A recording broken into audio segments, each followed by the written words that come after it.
दोस्तों, डरना जरूरी है चैनल में आपका एक बार फिर से स्वागत है।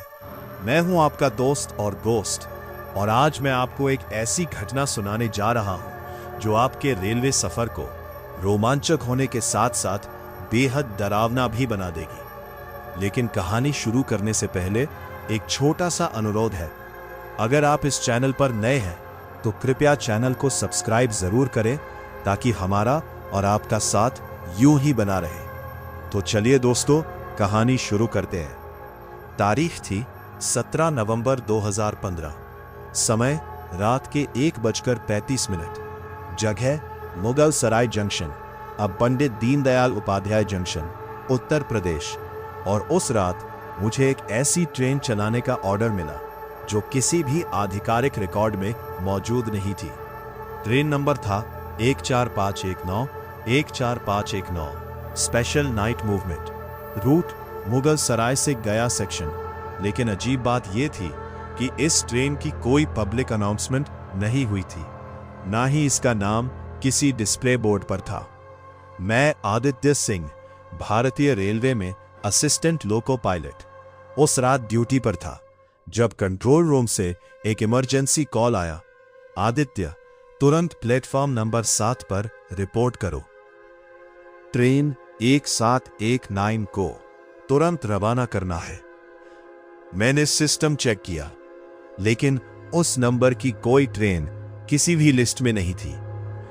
मैंने फिर भी आदेश माना और प्लेटफॉर्म नंबर 7 की तरफ बढ़ गया। जैसे ही मैं वहां पहुंचा, मेरे कदम अपने आप धीमे हो गए। पूरा प्लेटफॉर्म अजीब तरह से खाली था।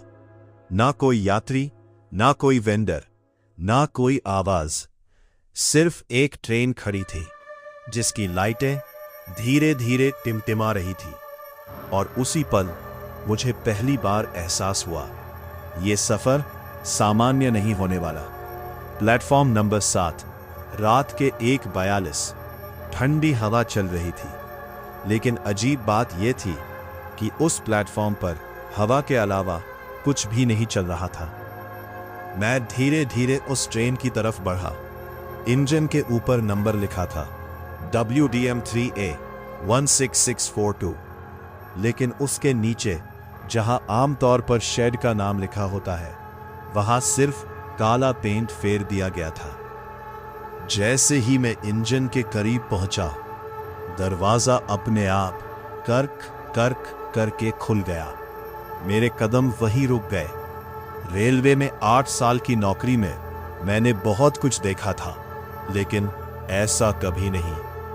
फिर अंदर से एक आवाज आई, आ जाओ, देर हो रही है। मैंने हिम्मत करके अंदर कदम रखा। इंजन के अंदर ड्राइवर सीट पर एक आदमी बैठा था। नाम प्लेट पर लिखा था शेखर प्रसाद, लेकिन उसकी हालत जैसे वो कई दिनों से सोया ही ना हो। उसने बिना मेरी तरफ देखे कहा, तुम नए हो इस रूट पर? मैंने कहा, हां, लेकिन ये ट्रेन। उसने मेरी बात काट दी। जितना कम जानोगे उतना ज्यादा जियोगे। उसकी ये लाइन सीधे मेरे दिमाग में बैठ गई, और उसी पल बिना किसी सिग्नल के ट्रेन खुद ब खुद चल पड़ी। स्पीड धीरे धीरे बढ़ रही थी, 20, 40, 60। लेकिन एक अजीब चीज हुई। कंट्रोल पैनल पर स्पीड 60 दिखा रही थी, लेकिन बाहर के पोल ऐसे भाग रहे थे जैसे ट्रेन 120 पर हो। और तभी पहली आवाज आई, थक, फिर थक थक, जैसे कोई पीछे वाले डिब्बे से अंदर से दरवाजा पीट रहा हो। मैंने तुरंत पीछे देखा, लेकिन कैमरा फीड, CCTV पूरा ब्लैक था। ये आवाज? मैंने डरते हुए पूछा। शेखर ने धीरे से कहा, पहला डिब्बा जाग गया है। मेरी सांस अटक गई। पहला डिब्बा। मैंने टॉर्च उठाई और नीचे उतर गया।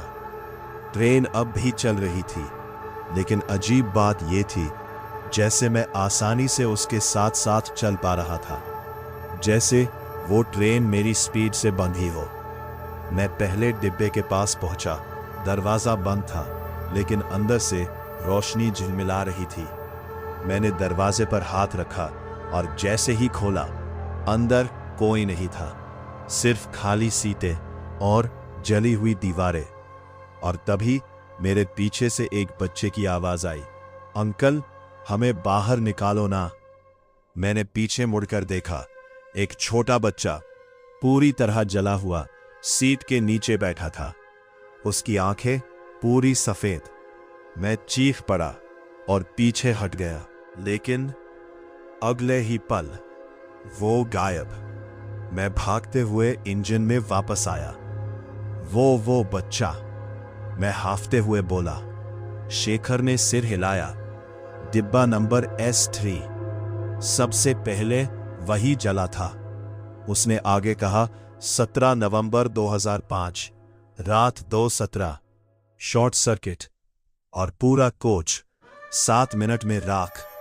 मेरे हाथ कांपने लगे। वो हमारे साथ है। अब आवाजें बढ़ने लगी थी। बचाओ, पानी, दरवाजा खोलो। इंजन के शीशे पर अंदर से हाथों के निशान बनने लगे, जले हुए काले हाथ। मैंने घबराकर पीछे हटना चाहा, लेकिन इंजन का दरवाजा अपने आप बंद हो गया। और उसी पल शेखर ने पहली बार मेरी आंखों में देखा और बोला, अब तुम भी इस सफर का हिस्सा हो। ट्रेन अचानक धीरे होने लगी। बाहर कोई स्टेशन नहीं था, फिर भी प्लेटफॉर्म दिखने लगा। बोर्ड पर लिखा था, अंतिम ठहराव, और ट्रेन का आखिरी डिब्बा अब जल रहा था। लेकिन इस बार आग बाहर नहीं, अंदर जल रही थी, और खिड़कियों से लोग मुझे देख रहे थे। धीरे धीरे सब एक साथ बोले, तुम हमें छोड़कर नहीं जा सकते। शेखर ने फुसफुसाकर कहा, हर बार एक नया ड्राइवर यही रुकता है और एक वापस नहीं जाता। मैंने धीरे से पूछा, पिछली बार कौन गया था? शेखर मुस्कुराया और बोला, मैं 10 साल पहले। मेरे पैरों तले जमीन खिसक गई। वो इंसान नहीं था।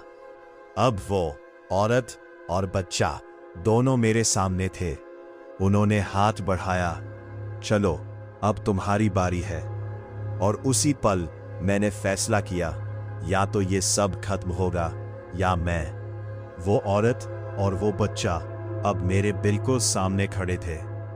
उनके चेहरे पहले से ज्यादा साफ दिखाई दे रहे थे, लेकिन जितना साफ उतना ही खौफनाक। उनकी चमड़ी धीरे धीरे पिघल रही थी, जैसे वो अभी भी जल रहे हो, और उनकी आंखें सीधे मेरी आंखों में घुसती जा रही थी। चलो, औरत ने कहा, अब तुम्हारी बारी है। मेरे पैरों ने जैसे काम करना बंद कर दिया। मैं भागना चाहता था, लेकिन मेरी बॉडी मेरी नहीं रही। तभी पीछे से शेखर की आवाज आई, मत देखो उनकी आंखों में। मैंने जैसे तैसे नजर हटाई, और उसी पल मुझे एहसास हुआ, वो औरत और करीब आ गई थी। इतनी करीब कि उसकी जली हुई त्वचा की बदबू मेरे फेफड़ों में भर रही थी। मैंने चिल्लाकर पूछा, ये सब खत्म कैसे होगा? शेखर जोर से चिल्लाया, ये खत्म नहीं होता। ये ट्रेन चलती रहती है जब तक कोई खुद को कुर्बान नहीं करता। मेरे दिमाग में जैसे कुछ टूट गया। तभी इंजन का कंट्रोल पैनल अपने आप चालू हो गया। स्क्रीन पर एक मैसेज फ्लैश हुआ, system override required, manual sacrifice protocol. मेरी सांस रुक गई। मैंने कांपते हुए पूछा, ये क्या है? शेखर धीरे से बोला, इमरजेंसी ब्रेक सिस्टम। अगर इसे ओवरलोड कर दिया तो ट्रेन हमेशा के लिए रुक जाएगी, लेकिन जो इसे एक्टिव करेगा वो यही रह जाएगा। मेरे सामने 2 रास्ते थे, या तो मैं इन सब के साथ फंस जाऊं, या इन सबको हमेशा के लिए खत्म कर दो। बच्चा रोने लगा, अंकल मत जाओ, हमें अकेला मत छोड़ो। उसकी आवाज मेरे दिल को काट रही थी, लेकिन मुझे पता था ये असली नहीं है, ये बस मुझे रोकने के लिए है। मैं भागकर आखिरी डिब्बे की तरफ गया। दरवाजा अपने आप खुल गया। अंदर आग नहीं थी, लेकिन हर सीट पर जले हुए लोग बैठे थे, सैकड़ों। सबकी गर्दन धीरे धीरे मेरी तरफ मुड़ी और सब एक साथ बोले, तुम भी यही रहोगे। अचानक मेरे दिमाग में एक याद आई। 17 नवंबर 2005। मैं जम गया। वो हादसा, मैं उसी ट्रेन में था। मैं मर चुका था। मेरे हाथ कांपने लगे। तो ये सब 10 साल से चल रहा था। मैं हर बार यही सफर दोहरा रहा था। शेखर की आवाज गूंजी, अब समझे, हम सब मर चुके हैं और ये ट्रेन हमारी सजा है। मैं भागकर इंजन में गया। कंट्रोल पैनल अभी भी चमक रहा था।